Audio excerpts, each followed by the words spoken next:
everybody.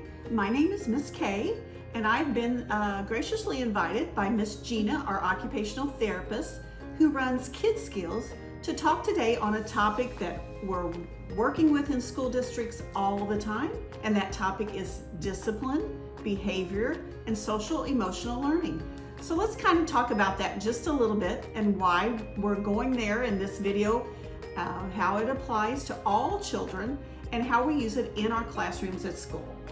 If you have a child, any child, special needs or not, this video is going to apply to them.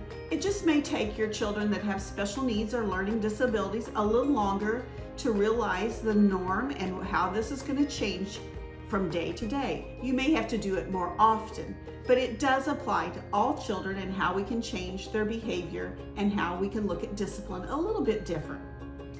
First of all, we'll start off by saying, Mom and Dad, grandmas and grandpas, you have to take the adult role and not be the child's friend. You are their parent. You're given that role for a reason. You have to take that seriously and you have to be consistent with what you do. If you choose to argue, to get in with them on their negative behavior, you're only encouraging them to do it again. So let's look at some ways that we can talk to children and why the child's brain kind of works like it does and how we change these things at school. Okay, as a teacher, I'm asked a lot in my social behavior room that I have taught for years, does this behavior get better with age? Sorry, Mom and Dad, Grandma and Grandpa. Do children grow out of things? Of course they do. What they behave at 5 is different than at 15. The only thing I want to tell you is if you don't change these behaviors and teach children how to regulate their emotions, it is going to get worse as they get older. You don't want that 15-year-old still unable to not be very good at impulse control, not be good at self-monitoring, not be good at problem solving. So let's kind of talk about that and how we get there.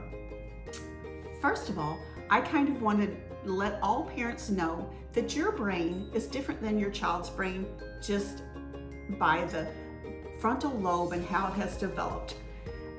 Parents come to me and say, oh, well, kids are different now. They're not. They're the same babies that were handed to moms 50 and 60 years ago. That baby is the same baby. The frontal lobe is not developed all the way. So when they're handed to you, moms and dads, their frontal lobe is developing 25 years. So you got a little bit of time to help them learn and use their brain in better ways. So children have not changed. The things that we are seeing in school districts, children are acting different. And I think that's just a way of our society, how we handle behavior and how we now need to probably change a little bit how we talk to children about their behavior. And now districts are putting in social emotional learning classes. But moms and dads, I want you to be kind of proactive and have them ready by kindergarten when they come to see us. I want them to be able to handle that kindergarten classroom. And we're not seeing a lot of that now when we do our new enrollments. We're seeing children that are not able to handle their social emotional learning. And it is very important for them to learn other things once that is in place. Parents ask me, oh, my child, they misbehave this way at home and this way. Do they do that in the classroom? No, they don't do those in the classroom. They may start out that way, but how do you change that? And these are the things I want all parents and grandparents to know.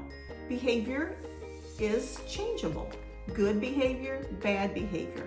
And there are things that I put into place in the classroom that you should put in place from the time they're very small before they even get to school and continue with these things.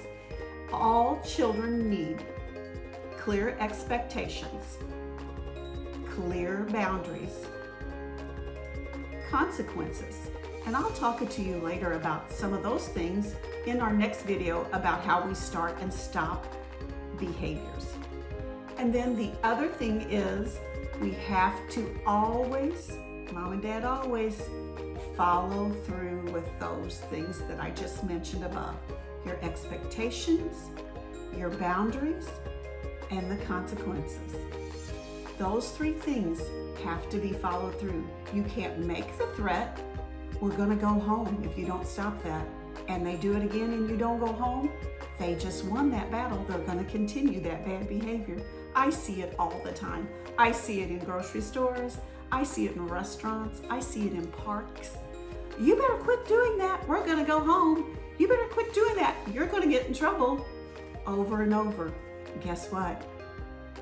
It isn't followed through with, so they keep winning the battle, as I say, and they keep doing it over and over. So they have to know those 3 things for you to be successful in changing a negative behavior and promoting a good behavior. And I'm a big advocate for both of those. When we talk about children and how they behave at home, how they behave in any of their environments, parents say, oh, they won't do that. They won't listen. They tell me what to do. I want to always remind parents, you do have that more developed brain. Their little brains are not ready to be in charge. They think they're ready to be in charge. That's why they yell, tell you no. But if you will always watch, when they try to be in charge, their brain is physically not ready to be that way just yet, and it overwhelms them. So then they melt down, they cry, they have a tantrum. They are not ready to be in charge. So you have to step up and be in charge. If you want your child always to feel safe and loved, you must give them rules, follow through, have consequences, have discipline. This will make them feel much more calm and much more in control.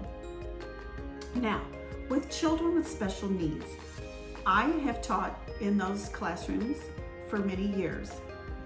When you go to talk to those children and you use terms like, no, you can't do that. No, you can't have that. You have to remember, in those children's minds, usually the word no will incite a tantrum. And the reason being that I was taught by a neurologist was that no to some special needs children means forever. No, you can't have that piece of gum. Then they think forever they will not be able to have that piece of gum. So you have to kind of rephrase how we talk to children on all levels, but especially your children that learn a little differently. So, for example, after you pick your battles of what you want them to continue or not to continue, we will talk later about how you use the positive reinforcement. Because if I want to teach anything to parents, it's this rule too. The negative behavior you have to ignore as much as possible. Not if it's unsafe, we're not going to ignore that. But negative behavior, you want to ignore as much as possible. The positive behavior, you want to praise as much as possible. So in your brain, always say, positive, we want to praise. Negative, we want to try to ignore as much as possible and give them their clear expectations, their clear consequences, and then the follow through. Parents, if you want to change behavior in your home, have your home run a little more smoothly, have your outings run a little more smoothly, have your children ready for school, we need to always remember those clear expectations, boundaries, consequences. As we talked in this video, those are things we can all control as adults. Children should not be able to be in control all the time. They don't want that truly because they can't handle it.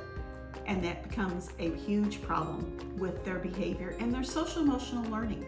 So if you like these videos, please hit the subscribe button below, the like button, the share button. Kidz Skillz is a wonderful, wonderful resource for parents, grandparents, and also for other teachers out there, other occupational therapists. Be ready to watch for our next video on behaviors that you want to start and then the behaviors you want to stop. Let's get some good information out there for everyone. Thank you so much for listening.